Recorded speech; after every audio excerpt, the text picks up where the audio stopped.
Assalamualaikum warahmatullahi wabarakatuh. Perkenalkan, nama saya Ade Zahara Nasution dengan NIM 86053199 UPJJ UT Medan. Pada video kali ini, saya akan mempresentasikan tugas 2 mata kuliah Filsafat Ilmu, yaitu peran filsafat ilmu dalam memperkuat ilmu pendidikan. Baiklah, soal yang pertama, bagaimana filsafat ilmu mengawasi dan memperkuat eksistensi keilmiahan serta nilai-nilai dalam ilmu pendidikan? Filsafat ilmu berperan sebagai penjaga kualitas dan fondasi epistemologi bagi ilmu pendidikan dengan cara memastikan bahwa setiap pengetahuan yang dihasilkan melalui pendidikan benar-benar memiliki dasar yang kokoh dan dapat dipertanggungjawabkan secara ilmiah. Dalam konteks eksistensi, filsafat ilmu membantu pendidikan untuk memahami hakikat apa esensi dan proses belajar mengajar itu sendiri. Apakah pendidikan itu sekedar pengetahuan atau ada dimensi lebih yang perlu diperhatikan?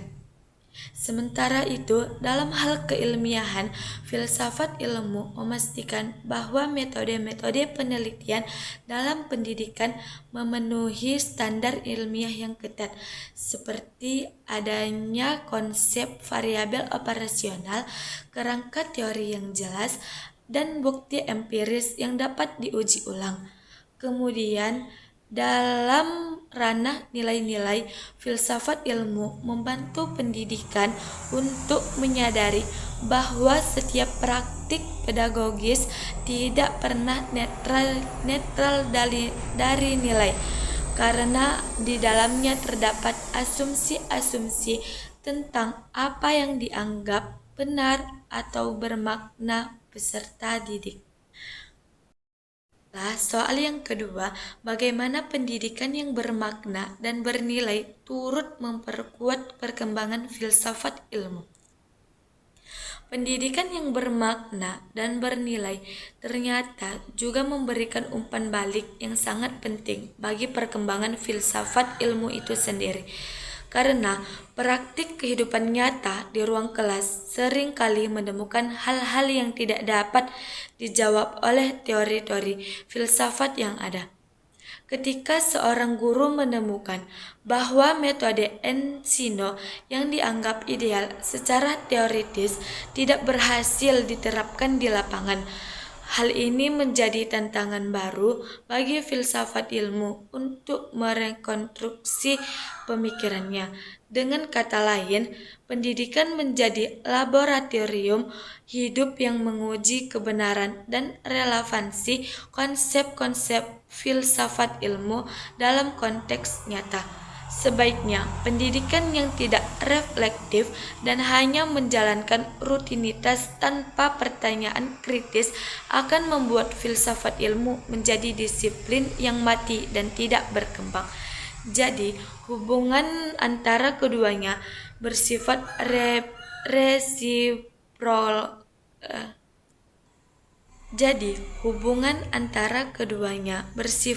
resiprokal atau saling menguntungkan di mana praktik pendidikan memberi bahan bakar bagi.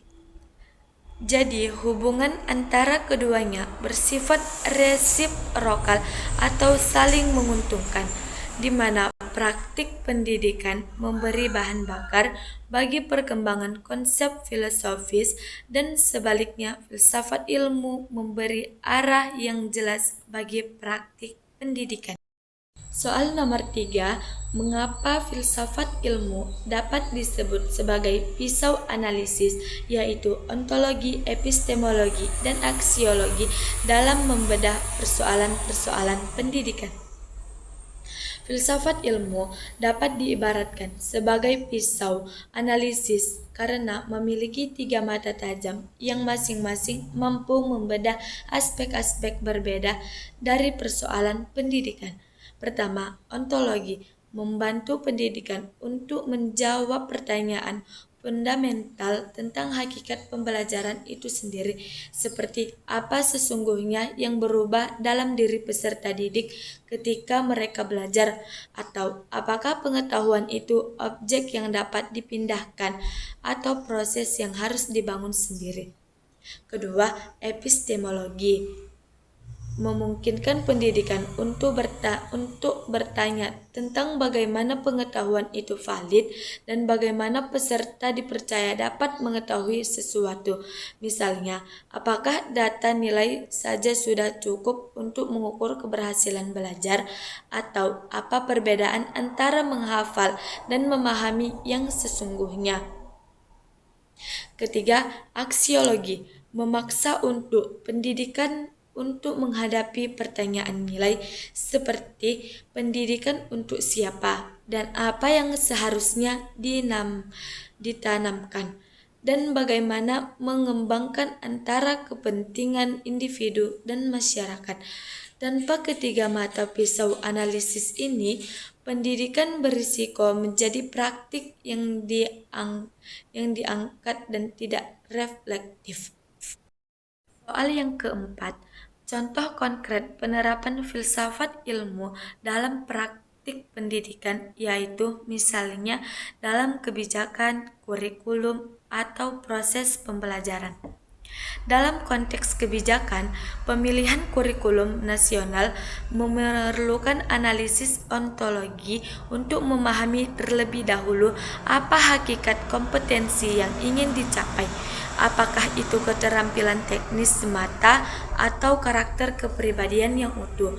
Contohnya, kebijakan Merdeka Belajar di Indonesia lahir dari refleksi filosofis bahwa pendidikan jangan sampai menghilangkan kekhasan lokal atau kreativitas guru semata-mata untuk mengikuti standar global.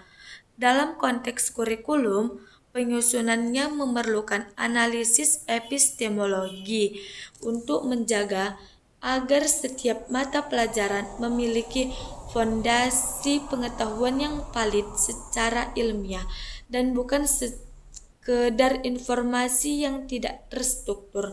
Contohnya yang konkret adalah ketika materi secara sejarah diajarkan, perlu dibedakan mana bagian yang merupakan fakta empiris dan mana yang merupakan interpretasi yang dapat diperdebatkan.